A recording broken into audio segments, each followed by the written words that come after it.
সামান্য কিছু ভুল বুঝাবুঝি কিভাবে দুটো মানুষের জীবন পরিবর্তন করে দিতে পারে এবং আলাদা করে দিতে পারে দুটি মানুষকে। আজকের গল্পে আমরা সেটাই জানতে চলেছি। তো চলো সরাসরি মুভিতে চলে যাওয়া যাক।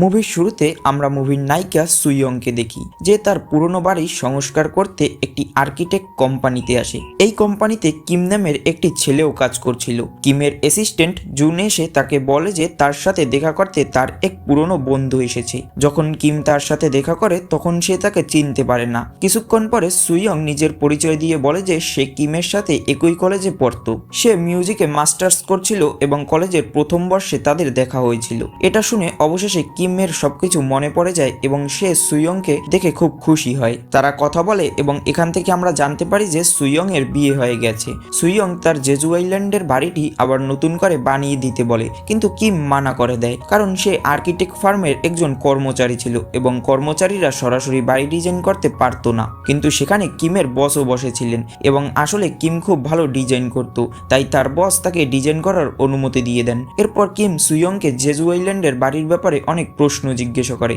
যা শুনে সুইয়ং এর মনে হয় সে হয়তো তার বাড়ি বানাতে চায় না। সে রেগে উঠে দাঁড়ায়। তখন কিম বলে যে নতুন বাড়ি বানানোর জন্য তার সুইয়ং এর পার্সপেক্টিভ প্রয়োজন, তাই সে এই প্রশ্নগুলো করেছে। এই প্রশ্নগুলো করা তার জন্য জরুরি। তারপর সুইয়ং কিমকে জেজু আইল্যান্ডের বাড়িটি দেখাতে নিয়ে যায়, যা অনেক পুরনো হয়ে গিয়েছিল। সে বলে এই বাড়িটি রিনোভেট করে সে তার বাবাকে উপহার দিতে চায়, কারণ তার বাবার ইচ্ছে ছিল তিনি নিজে এই বাড়িটি বানাবেন, কিন্তু তার শরীর খুব খারাপ হয়ে যায় এবং বর্তমানে তিনি হাসপাতালে আছেন। পরের দিন কিম সুইয়ং এর বাড়ির ডিজাইন দেখায়, কিন্তু তা সুইয়ং এর পছন্দ হয় না। সে তাকে কিছু ইংলিশ ডিজাইন বানাতে বলে। এরপর আমরা তাদের সবাইকে একটি টেবিলে বসা দেখি। এখানে জুন তাকে জিজ্ঞাসা করে যে সে কিমের সাথে কিভাবে পরিচিত হয়েছিল।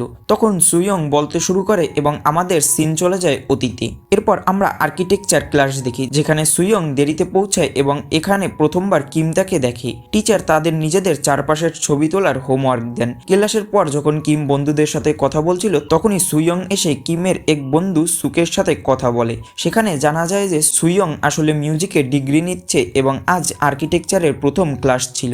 এরপর যখন কিম বাড়ি যাওয়ার জন্য বাসে ওঠে তখন সুইয়ংও সেই একই বাসে ওঠে এবং দুজনের স্টপেজও একই ছিল। কিম যখন বাইরে ছিল তখন তার এক বন্ধু হোম তার সাথে দেখা করতে আসে। হোম 12 ক্লাসে ফেল করেছিল, তাই সে বিশ্ববিদ্যালয়ে ভর্তি হতে পারেনি।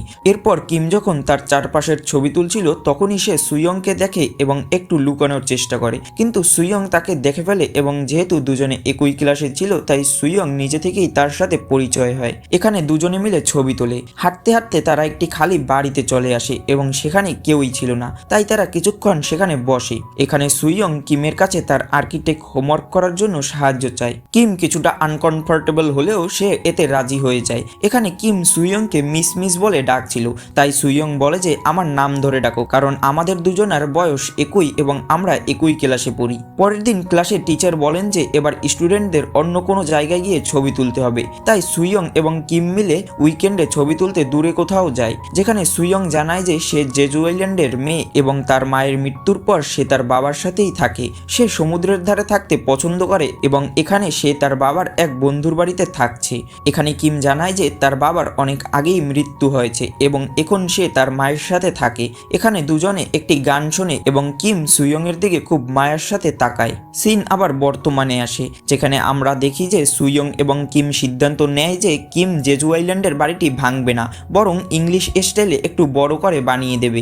এরপর সুইয়ং কিমের জন্য শপিং করতে যায় এবং সেখানে তার জন্য একটি টাই কেনে। এরপর যখন সুইয়ং এবং কিম ডিনারের জন্য দেখা করে কিম জুনকেও সাথে নিয়ে আসে। কথার মাঝে কিম বলে যে তার কোনো গার্লফ্রেন্ড নেই। তারপর তার একটি জরুরি কল আসে এবং সে সেখান থেকে বাইরে চলে যায়। তখনই সুইয়ং জুনকে তার লাভ লাইফ সম্পর্কে জিজ্ঞাসা করলে জুন বলে যে কিমের সাথেই তার বিয়ে ঠিক হয়েছে এবং বিয়ের পরে তারা দুজনেই ইউএসএ চলে যাবে। এটি জেনে সুইয়ং এর একটু খারাপ লাগে। সে কিমের জন্য যে টাই এনেছিল সেটি আর তাকে উপহার দেয় না এবং ফিরে গিয়ে হাসপাতালে তার বাবাকে সেই টাইটি উপহার দেয়। আমরা আবার অতীতের সিন দেখতে পাই, যেখানে কিম তার বন্ধু সুকের সাথে আড্ডা দিচ্ছিল এবং সুইয়ং সম্পর্কে জানার চেষ্টা করছিল, কিন্তু সুক কিছু জানতো না বলে সে বলতে পারে না। পরের দিন কিম এবং সুইয়ং সেই বাড়িতে যায় এবং সেই উইকেন্ডের জন্য সুইয়ং সেটি পরিষ্কার করেছিল। এখানে কিম তাকে জিজ্ঞাসা করে যে সুক কি তোমার বয়ফ্রেন্ড? এর উত্তরে সুইয়ং জানায় যে তার উপর তার ক্রাশ আছে, কিন্তু সুক তাকে পাত্তাই দেয় না। সে আরো বলে যে তার উপর ক্রাশ থাকার কারণেই সে আর্কিটেক্ট ক্লাসে ভর্তি হয়েছে। এটি এটি শুনে কিমের একটু খারাপ লাগে। সন্ধ্যায় সে তার বন্ধু হোমের সাথে দেখা করে এবং তাকে একটি পরিস্থিতির কথা বলে, যেখানে তার এক বন্ধু একটি মেয়েকে ভালোবাসে, কিন্তু তারা এখন বন্ধু এবং মেয়েটিও তাকে বন্ধু মনে করে। তাহলে এখন তার কি করা উচিত? এখানে হোম বুঝতে পারে যে কিম নিজের কথাই বলছে। সে মেয়েটির সম্পর্কে জানতে চায় এবং যখন জানতে পারে সেটি সুইয়ং, তখন সে বলে যে কিমের উচিত সুইয়ংকে মনের কথা বলে দেওয়া। এই কথা শুনে কিম খুশি হয়, তাকে জড়িয়ে ধরে। সিন আবার বর্তমানে শিফট হয়। দেখা যায় যখন সুইয়ং এবং কিম বাড়ির কনস্ট্রাকশন দেখার পর কথা বলছিল, তখন সুইয়ং তাকে জুনের ব্যাপারে জিজ্ঞাসা করে এবং বলে যে জুন তাকে বলেছে কিম কলেজে কোনো একটি মেয়েকে ভালোবাসতো।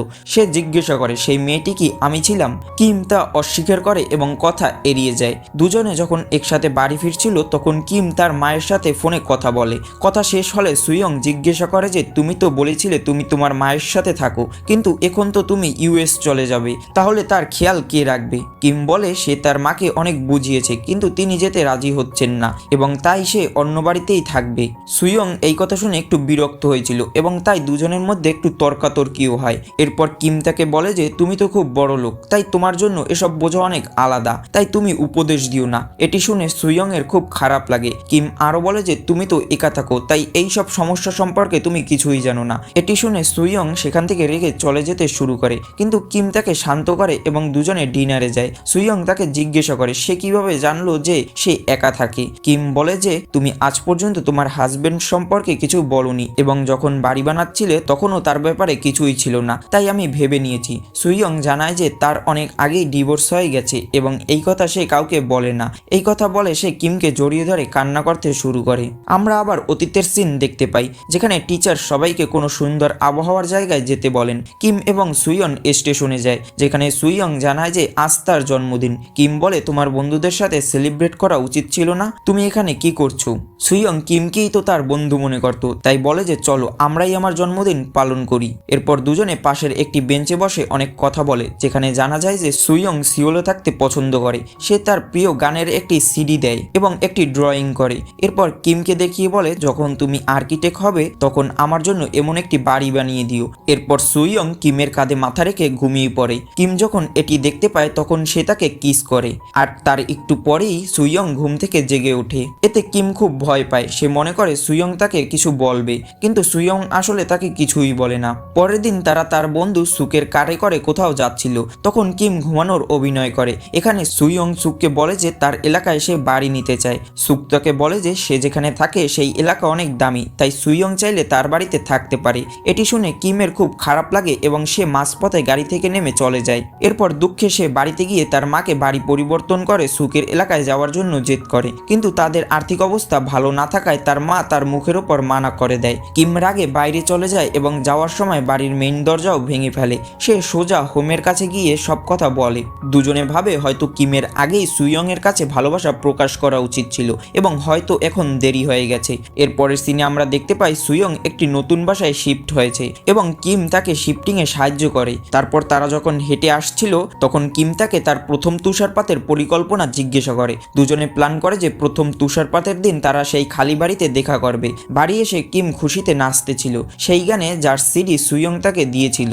এরপর আমরা আবার বর্তমানে চলে আসি, যেখানে ডাক্তার সুইয়ংকে বলে যে তার বাবার অবস্থা এখন খারাপের দিকে যাচ্ছে। হাসপাতাল থেকে ফেরার সময় সুইয়ং কিমের সাথে ছিল এবং সেখানে সে তার পুরনো মিউজিক টিচারকে দেখে।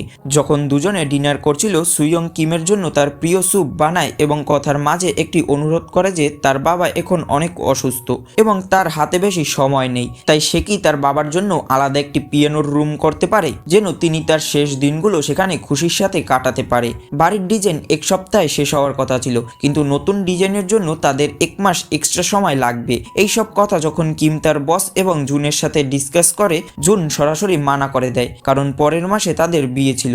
বসও বলেন যদি বিয়ের কারণে কিমের সময় না থাকে তবে এই ডিজাইন অন্য কাউকে দিয়ে করিয়ে নেবেন, কিন্তু কিম এটি নিজেই বানাতে চেয়েছিল, তাই সে সবাইকে না করে নিজে কাজে লেগে পড়ে। কাজ অনেক বেশি ছিল বলে কিম কনস্ট্রাকশন সাইটে থাকতো। একবার সুইয়ং যখন সাইট দেখতে আসে তখন সে কিমকে খুঁজে পায় না। সে বাইরে গেলে দেখতে পায় সে বাইরের টেরেসের উপর ঘুমাচ্ছে। সুইয়ংও তার পাশে এসে শুয়ে পড়ে এবং তাকে দেখতে থাকে।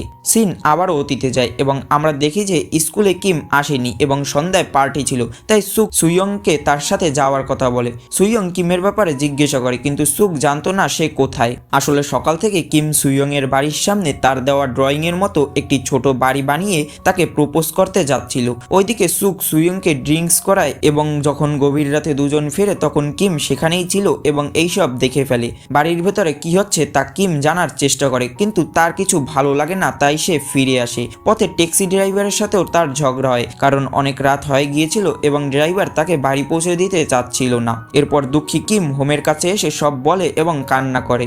সকালে সুইয়ং সেই ছোট বাড়িটি তার বাড়ির বাইরে পড়ে থাকতে দেখে, কারণ কিম রাগে সেটি সেখানেই ফেলে দিয়েছিল। সিন আবার বর্তমানে আসে। এখন সুইয়ং এর বাড়ি রেডি হয়ে গেছে এবং কিম তার জন্য কিছু ছবি তুলছিল। যখন সুইয়ং তার জিনিসপত্র শিফট করছিল, কিম তাকে সাহায্য করে এবং এতে রাত হয়ে যায়। রাতে যখন তারা দুজনে বসেছিল তখন সুইয়ং বলে যে আজ সে এই বাড়িটি দেখে খুবই খুশি। যেমনটা ছোটবেলায় কিম বলেছিল যে সে তার জন্য বাড়ি বানাবে, আজ ঠিক তেমনই হয়েছে, সে তার বাড়ি বানিয়ে দিয়েছে। এরপর সে জিজ্ঞাসা করে যে কলেজে তুমি আমার সাথে খুবই ভালো ব্যবহার করতে, এর কারণ কি? কিম বলে দেয় যে কলেজের সময় থেকেই সে তাকে খুব পছন্দ করত। এরপর সে যখন যাচ্ছিল তখন কিছু আলাদা জিনিস দেখতে পায়। সে সেগুলো ঠিক জায়গায় রাখতে গিয়ে সেই বাড়ির ছোট মডেলটি দেখতে পায় যা সে সেদিন তার জন্য বানিয়েছিল। এটি দেখে কিম জিজ্ঞাসা করে যে তুমি এখনো এটি সামলে রেখেছো, তাহলে তোমার আমার কাছে আসার আসল উদ্দেশ্য কি? এখানে সুইয়ং বলে যে আমি শুধু তোমার সাথে দেখা করতে চেয়েছিলাম, তাই আমি তোমাদের কোম্পানিতে গিয়েছিলাম। কিমের এই কথা বিশ্বাস হয় না এবং বারবার জিজ্ঞাসা করে। অবশেষে সুইয়ং তার ভালোবাসার কথা স্বীকার করে। আমরা আবার অতীতে যাই, যেখানে সুইয়ং কিমের সাথে দেখা করতে কলেজে আসে, কারণ অনেকদিন ধরে সে মেসেজ বা কলের উত্তর দিচ্ছিল না। কিম তার সাথে দেখা করে ঠিকই, কিন্তু তার সেই প্রিয় সিডিটি ফেরত দিয়ে দেয় এবং সুইয়ংকে বলে যে তুমি আর আমাকে কখনোই কল করবে না। সুইয়ং কারণ জিজ্ঞাসা করতে থাকে, কিন্তু সে তাকে ছেড়ে চলে যায়। এরপর বর্তমানে আমরা দেখি যে কিম জুনের সাথে ওয়েডিং ড্রেস সিলেক্ট করতে গেছে, কিন্তু তার এই বিয়েতে কোনো ইন্টারেস্টই ছিল না। সেখান থেকে কিম সোজা তার মায়ের সাথে দেখা করতে যায় এবং বলে যে সে ইউএস যেতে চায় না, সবসময় তাদের সাথেই থাকতে চায়, কিন্তু তার মা এটা শুনে মানা করে দেন। ইতিমধ্যে তিনি তার দোকানও বিক্রি করে দিয়েছেন এবং যে টাকা পেয়েছিলেন সবই কিমকে দিয়ে দেয়, কিন্তু কিম সেই টাকা নেয় না। সে তার মাকে বলে তুমি এই টাকা রেখে দাও, এই টাকা দিয়ে তুমি একটি নতুন বাড়ি কিনে সেখানে চলে যেও। তার মা বলে তিনি 30 বছর ধরে এখানেই থাকছেন এবং এখান থেকে তার যাওয়ার কোনো ইচ্ছে নেই। রাতে সে যখন বাইরে বসে তখন সেই পুরনো মেন দরজাটি দেখতে পায় যা সে সেদিন রেগে ভেঙে ফেলেছিল এবং সেটি দেখে সে খুব দুঃখী হয়ে যায়। সিন আবার অতীতে যায়। দেখা যায় যখন প্রথম তুষারপাত হয়, সুইয়ং সেই খালি বাড়িতে কিমের অপেক্ষা করে, কিন্তু কিম আসে না। তাই সুইয়ং সেখানে তার সিডি এবং কয়েকটি রেকর্ডার ছেড়ে চলে যায়। এখন বর্তমানে দেখা যায় যে কিম জুনের সাথে ইউএস চলে যায় এবং সুইয়ং সেই বাড়িতে পিয়ানো শেখায়। কিছুদিন পর তার কাছে একটি পার্সেল আসে যেখানে সেই একই রেকর্ডার এবং সিডি ছিল। এখানে আমরা জানতে পারি যে সেদিন সুইয়ং চলে যাওয়ার পর সেখানে কিমও এসেছিল এবং সেই এই দুটি জিনিস নিয়ে গিয়েছিল, কিন্তু আজ সে তা ফেরত দিচ্ছে এবং এরপর হয়তো আর কখনো তাদের দেখা হবে না। সুইয়ং তার দরজায় বসে ভাবতে থাকে এবং এখানেই আমাদের এই মুভি শেষ হয়ে যায়। তো এই মুভিটা যদি কেউ শেষ পর্যন্ত দেখে থাকো তাহলে একটি কমেন্ট করে যেও, তাহলে আমি বুঝতে পারবো যে আমার মুভিটা কে কে শেষ পর্যন্ত দেখলে। আর এই মুভিটা যদি তোমাদের বিন্দুমাত্র ভালো লেগে থাকে তাহলে চ্যানেলটা সাবস্ক্রাইব করে দিও। ধন্যবাদ সবাইকে।